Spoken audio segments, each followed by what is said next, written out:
Welcome to Chapter 7, ladies and gentlemen. Today we will be discussing parameters and statistics, as well as sampling variability. By the end of this lesson, you will be able to distinguish between a parameter and a statistic, create a sampling distribution using all possible samples from a small population, distinguish among the distribution of a population, the distribution of a sample, and the sampling distribution of a statistic, and use the sampling distribution of a statistic to evaluate a claim about a parameter. All right, let's go ahead and get started. All right, we are in 7.1 Day 1, Sampling Distributions, and you can read much of the following information on pages 469 to 474. Let's begin with what is a parameter, what is a statistic, and how is one related to the other. Now, a statistic is a number that describes some characteristic of a sample, while a parameter is a number that describes some characteristic of a population. Now, statistics are random variables that are often used to estimate parameters because it's much easier to gather data from a sample from the population rather than data from the entire population itself, unless the population is very small. Most populations we're interested in are very large. All right, so statistics are random variables, and parameters are unknown constants that are estimated using those random variables. So the sample mean estimates the population mean, x bar estimates mu. The sample proportion estimates the population proportion, p hat estimates p. The sample standard deviation estimates the population standard deviation, s estimates sigma. Now note that sigma is the equivalent of the Greek letter for s, which is why we use lowercase English letter s as our statistic symbol representing the, to estimate the population standard deviation, which is sigma. Now, here's an AP exam tip. All right, many students lose credit on the AP statistics exam when defining parameters because their description refers to the sample instead of the population, or because the description isn't clear about which group of individuals the parameter is describing. When defining a parameter, we suggest using the word all or the word true in your description to make it clear that you aren't referring to the sample statistic. All right, let's take a look at how that would work. For example 1, we are identifying the population, the parameter, the sample, and the statistic. All right, so for letter A, a pediatrician wants to know the 75th percentile for the distribution of heights of 10-year-old boys. So she takes a sample of 50 patients and calculates the third quartile, which is equal to 56 inches. The population is all 10-year-old boys. That's who she's interested in knowing the heights of. The parameter that she wants to calculate or estimate from that population is the true 75th percentile of heights. Now, the sample that she took were her 50 patients. The statistic that she calculated from that sample is the sample third quartile, which was equal to 56 inches. So parameter comes from population, often an unknown value. Otherwise, why would we find a statistic to estimate it? And the sample is a small subset of the population from which we gather data to calculate our statistic. All right.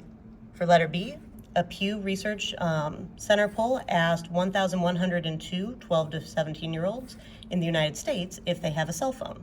Of the respondents, 71% said yes. So the population is just 12 to 17-year-olds in the US. It's all of them.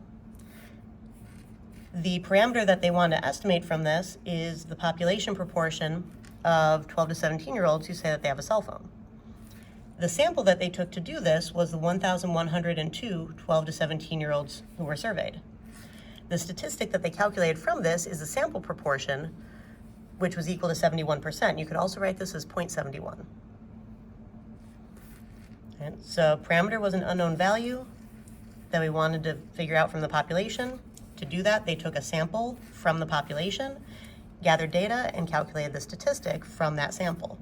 Parameters come from populations. Statistics come from samples. Population parameter, sample statistic.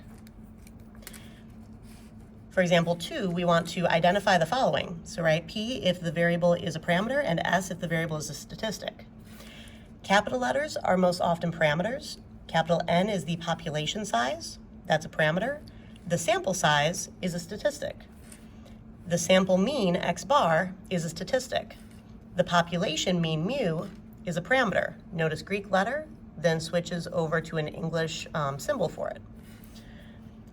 Lowercase s is the sample standard deviation. That is a statistic because it comes from a sample. Sigma is a parameter because it comes from a population. The population proportion, p, is a parameter, whereas p hat is how we signify that the proportion was calculated from a sample, which makes it a statistic. All right, be very careful with your notation. Oftentimes students also lose credit because they use incorrect notation. Let's go on to sampling variability. What is sampling variability and why do we care?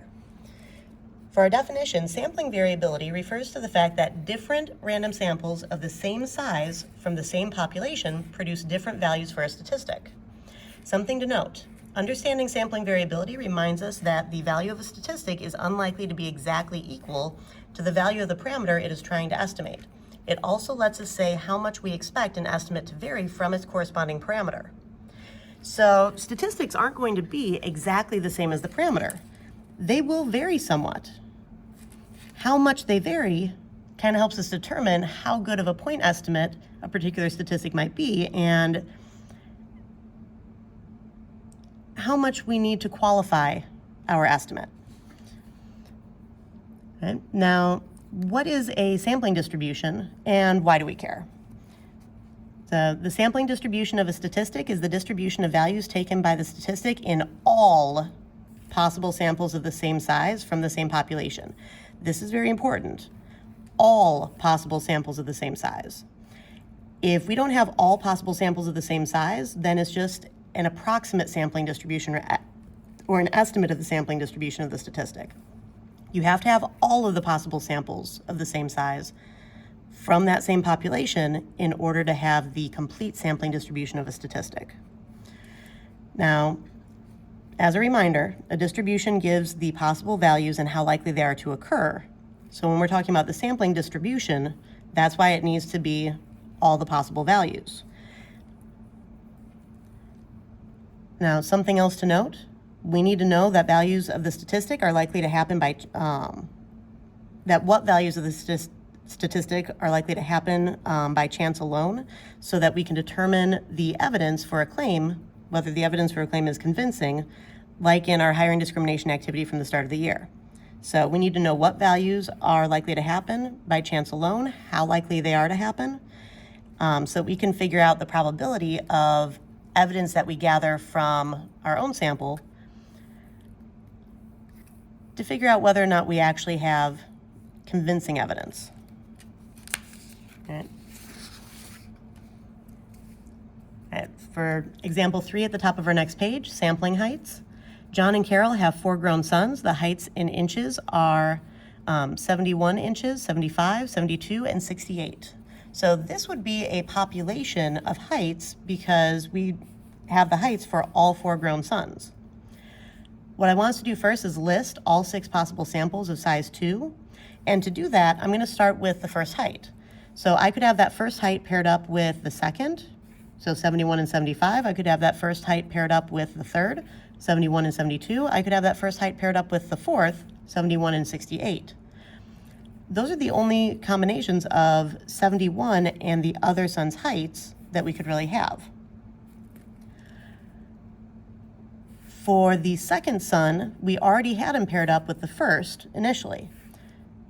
So that second son could be paired up with the third, so 71 and 72, or he could be paired up with the fourth, 75 and 72, and then 75 and 68.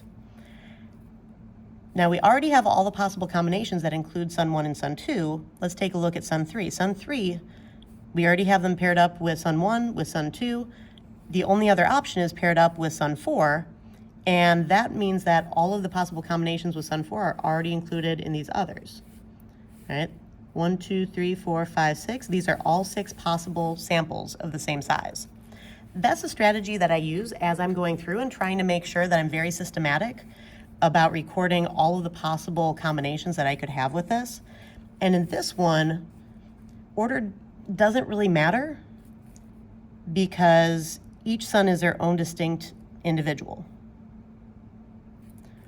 And it's not like when I'm flipping a coin and I'm looking at the number, like just flipping one heads out of 4 or something, where it would matter where that heads falls. For this one, it just matters that we have each combination of heights written down once. Now, in order to find the sample mean, so calculate the mean of each sample and display the sampling distribution of the sample mean using a dot plot, in order to do this, we need to add these two together and divide by 2. So when I take 71 plus 75 divided by 2, I get 73. I plotted that right down here.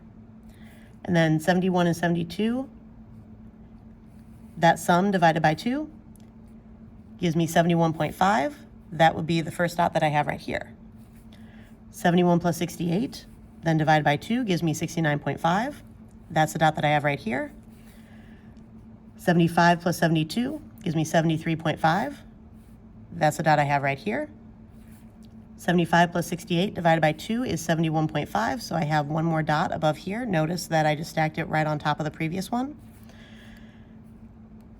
71 plus 68 divided by 2 gives me 70, and that's my remaining dot here. So I have 1, 2, 3, 4, 5, 6 dots on my dot plot representing the 6 different sample means that I have here. Notice that this is scaled evenly, and I have a title underneath my number line. That's very important. Now for letter C, I need to calculate the range of each sample and display the sampling distribution of the sample range using a dot plot. Now the sample range is just the difference between these. 75 minus 71 is 4. 72 minus 71 is 1. 71 minus 68 is 3. 75 minus 72 is 3. Notice that I'm switching up the order that I'm doing my subtraction in based on which number is larger. The range is literally the maximum minus the minimum. So you take the larger number in your sample minus the smallest number in your sample. All right, that's why I'm taking 71 minus 68 to get the 3. And then 75 minus 72 gives me 3. 75 minus 68 is 7. 72 minus 68 is 4. And when I plot those, I have first 4 right here. I have 1 right here, 2 3s, 7, and then my final 4 right above that. Again, notice that this is scaled evenly, and I have a title underneath my number line. Now, the range doesn't really have a symbol to represent it, so you actually have to write out the word sample range of height in inches. Whereas up here, I could write x bar equals the sample mean of height in inches. Okay. These would be the sampling distribution of the sample mean and the sampling distribution of the sample range for this population. This includes all possible samples of the same size and the statistics for those for each one. Notice that the two sampling distributions are a little bit different from each other. All right, let's take a look at our next example. So example 4, do your homework. A principal complained that only half of all students turn in quality homework. However, Mr. Osters believes that more than half of his 120 AP statistics students produce quality homework. To test his claim, he randomly selected 10 students to hand in their assignments one day. He determined that 9 out of the 10 assignments could be considered quality. Does this provide convincing evidence that more than half of Mr. Oster's students are providing quality homework? So for letter A, what is the evidence that more than half of Mr. Oster's students produce quality homework? The evidence would be the statistic that he was able to calculate from his sample. So he selected 10 students at random to hand in their assignment. 9 out of those 10 students' assignments were quality. So Mr. Oster's sample proportion is the evidence, and that sample proportion is equal to 9 over 10, which was 0.9, and that's more than 0.5. So the evidence that we gather is the statistic that we calculate to estimate the parameter of interest from the sample that we take. So evidence comes from the sample. Now, there are 2 explanations for the evidence that we describe in Part A. All right, explanation 1, it is possible that only half of students produce quality assignments, and Mr. Osters got a sample proportion greater than 0.50 because of sampling variability, basically just due to chance alone. There's going to be some variability in the sample proportions that you get from pulling 10 students out of a population of 120. All right, so that's explanation 1. Now, explanation 2 is the one that identifies this as convincing evidence. So it's also possible that Mr. Oster's claim is correct and more than half of his students are producing quality assignments. That this didn't happen from chance alone. He's just really lucky and his students are producing good work. All right, now, how do we actually decide which explanation we think is most likely? So we use technology to simulate choosing 100 simple random samples of size 10, so basically repeating his method 100 times from the population of 120 students and we were assuming that half produce quality assignments and half do not, just like the principal had claimed. All right, the dot plot shows the sample proportion of quality assignments for each of the 100 samples. Now for letter C, and this is our dot plot. All right, so for letter C, there is one dot on the graph at 0.90. Let's explain what that value actually represents. So in one of the simulated simple random samples of 10 students, 9 turned in quality assignments. That means that p hat of 9 over 10, 0.9 for the simulated sample. So that 0.9 represents one of the simple random samples of 10 students where 9 of them turned in quality assignments. That's what produces the 9 out of 10 for the 0.9. Now, would it be surprising to get a sample proportion of 0.90 or greater in a simple random sample of size 10 when the true proportion is 0.50? Let's justify our answer. So the answer to this would be yes. Only one of our simulated samples of, out of the 100 samples, had a p hat of a value greater than or equal to 0.9, all right? 1 out of 100 is 0.01 for the probability of that happening if we're assuming that the true proportion is actually 0.5. All right, so 0.01 is less than or equal to 0.05. Now remember this, 0.05 is that 5% cutoff for convincing evidence. Your probability of your sample or more extreme has to drop down to 5% or less in order to have convincing evidence. This is less than or equal to 5%, which means that, it would be surprising, and surprising results produce convincing evidence. So for letter E, based on your previous answers, is there convincing evidence that more than half of Mr. Oster's students are turning in quality homework? Because it is surprising to get a p hat greater than or equal to 0.90 by chance alone, this part right here, when the true proportion is 0.50, there is convincing evidence that more than half of Mr. Oster's students are producing quality homework. Right? That's how we use sampling distributions to provide us with probabilities to then determine convincing evidence. And let's take a look at this last little bit. What is the difference between the distribution of the population, distribution of the sample, and the sampling distribution of a sample statistic? All right, so the distribution of the population, population distribution gives the values of the variables for all individuals in the population. So if we were looking at a bag full of red and blue chips, and we had half red chips, half blue chips, that means that however many chips we had total, we would have the same number of blue chips, the same number of red chips. This would just be a bar graph, all right? That's categorical data. Now, the distribution of sample data shows the values of the variable for the individuals in a single sample. So if we were to take a simple random sample of 20 chips out of this population, we could get, for example, 12 blue chips, 8 red chips. That would give us a p hat of 0.40. This graph is the sample distribution of sample data for one of our samples of a particular size. We have another sample here where we have a different p hat, but the graph is again a bar graph because it's still categorical data when we're looking at just the sample data itself. Same thing with this one. Now, this categorical sample data, when we calculate all of these statistics, we can put those statistics themselves into a sampling distribution. Right? The sampling distribution of a sample statistic, it displays the values of the statistic for all possible samples of the same size. So now we're graphing the statistic itself. And once we're looking at all of the p hat values that could be produced from a simple random sample of the same size from this population, then we're basically getting all the different values of p hat that are possible from this population for that sample size. And we can see the variability in p hat that can be produced from the same population. Anything from 0.15 all the way up to 0.80 occurred within the sampling distribution. And you can also see how likely those different values are. All right. Now, terminology does matter. Never just say the distribution, always say the distribution of, and then whatever you're actually talking about. Being careful to distinguish the distribution of the population, the distribution of the sample data, and the sampling distribution of a statistic. Now, likewise, don't use ambiguous terms like sample distribution, which could refer to the distribution of sample data or the sampling distribution of a statistic. You're going to lose credit on free response questions for missing statistical terms. So not sample distribution, sampling distribution of the statistic or distribution of sample data. Be careful with that. Now, what's wrong with the following? When the sample size increases, the variability decreases. Well, variability of which distribution? Details matter.